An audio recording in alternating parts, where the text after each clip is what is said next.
Da, stai un pic. Da, hai, ziceți-i, cum ziceți? Drăguța mea, nici ce mi vrea, băga sărac. De așa cu minte. Flămând golul. Zău că nu văd nimic, da? Mă, unul ei, nu doi, că atunci va trebui doi. Numărele pe toate și ia unul care vrei. Numărele, să vezi câte sunt.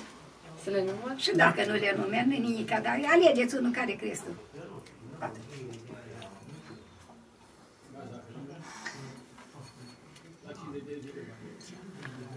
Ce am aici? Ceapă, Maria. Ce ai? Frânge? Mariana, ce un Mariana. Ți-am spus să le iei primul, dar dacă nu se bat. A fost și copilul, doamna Preteasa, ce unde?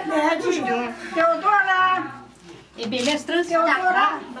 Haide, Teodora, și bine, aici. Începe de acolo. Chipuie tu și ei ce vrei tu. Ce vedești? Ăsta?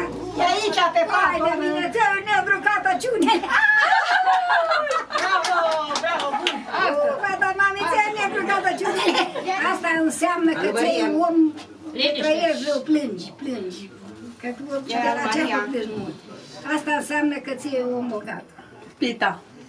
Aici ți-ai om cu mașină. Păi numește ce-i, Maria? Cheile om cu mașină, Pita om bogat. Cărbunele îți iau negru.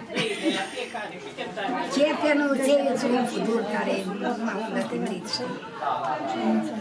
Bățul îți iau om înalt, ca domnul. Oglinda îți iau om frumos. Mulțumim! Și apoi să mai merge de mai numeri și parii.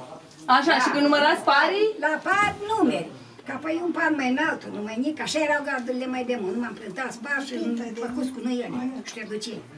Și ceva de mine că iau un poșând dormiu, ori iau un mare, ori iau un de noroc. Păi râdeam, fugeam, ne pe